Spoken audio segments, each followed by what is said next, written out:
How's it going, folks? So we are in this beautiful draw in northeast Oregon.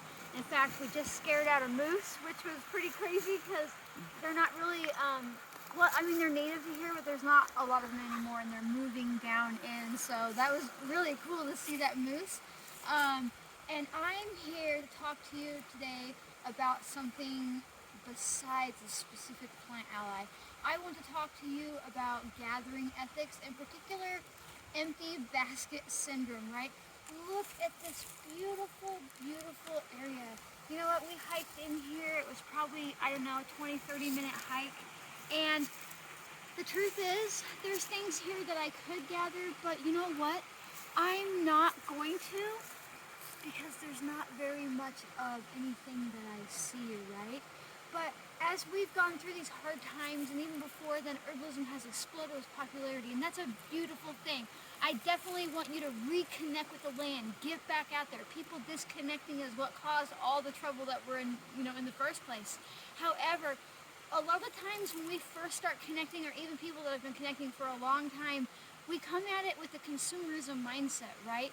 You're like, I came out here, I hiked in here, I spent gas money, I used my day off from work, or I make a living off of herbalism, so I have no choice. I have to gather these things. I can't come back empty-handed, and that is empty basket syndrome, right? Like you feel like you have to take something. You have to find something. You have to make it worthwhile. But you want to know the secret? It's worthwhile just being here. Look at this. This is the medicine. This is the healing. This is where you need to be, and sometimes you aren't given what you want, but what you need. And maybe what you need is just to be present. It's just to be here.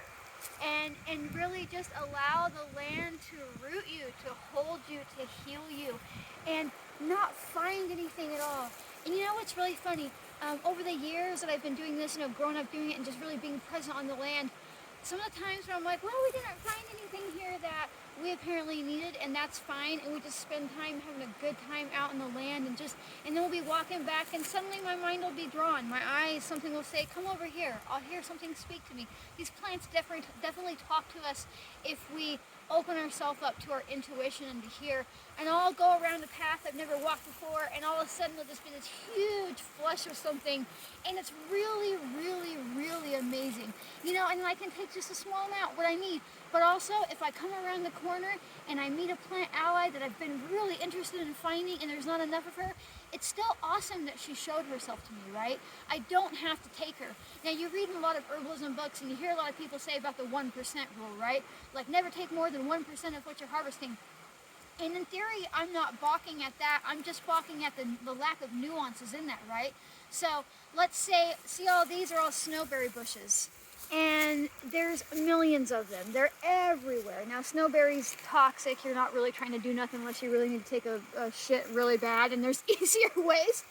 I could take 1% of this patch, and it would be unethical as fuck, right? Because that would be such a huge amount to harvest, right? But also, let's say I came across a little motherwort plant or something like that, just one, and I told myself, or maybe there's 3, and I'm like, I can take 1%. I can take one of these plants. That's unethical too. So it's more about being present with the land and asking yourself, am I harvesting this because there's enough of her and I feel, or there's not enough of her and I feel like I'm owed this. The land owes me something. Let me tell you something. The land doesn't owe you shit. You owe her. You are alive because of the land. You are alive. I don't even care what diet you follow. There is not a single person on this earth that isn't alive because of the earth, because of what the soil gives us, because of what the land gives us, because of what the animals give us, everything, what the ocean, everything. So it's not that she owes us, it's that we owe her a tremendous amount of gratitude. And I just felt like really drawn to talk about that today as I walked up here and I see all this beautiful abundance that wants to heal me by just being present and rooted, but nothing to gather. But is there really nothing, or is my basket and myself being filled up with just huge amounts of being held, right, in gratitude and being present in place and just being able to witness this and see this and smell this, right? And so I just think I know I went on a bit of tirade there. I know I did. But it's just really, really important. It's a huge, huge thing that I see lacking in the herbalism world, in the herbalism industry. Let's call it what it is. You know, there's a lot of people that really put out a face of being sustainable, and they love Mother Earth and Sister Bear, Brother Bear.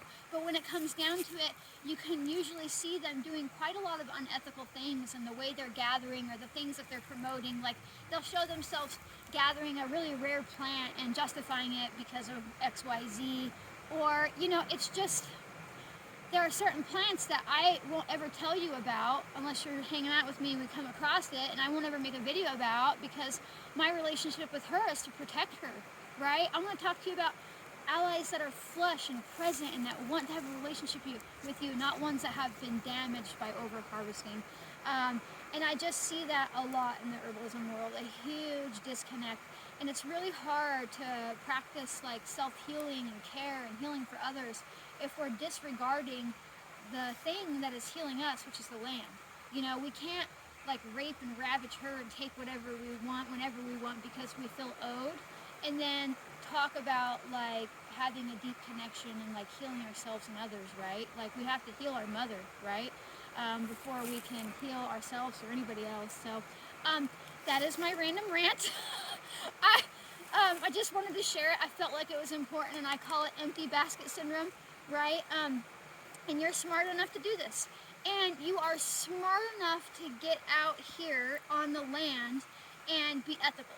You can listen to that little voice in your head. If you find yourself trying to justify harvesting something, that's probably your answer, is if what you're doing is unethical. If you have to say, well, I mean, the plant grows aggressively, or even though there's not very much here, no one else is going to take any, or, you know, if you're having to find reasons and excuses to be able to harvest something, that is your red flag.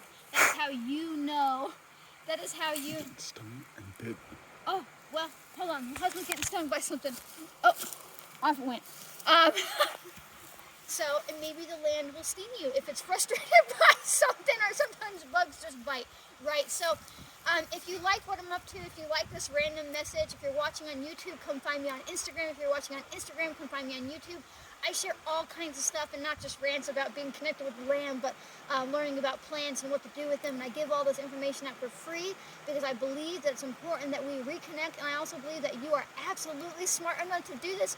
You just have to try, you just have to trust yourself, and you just have to listen to your instincts, right? So thanks for watching, and I'll see you next time. Bye.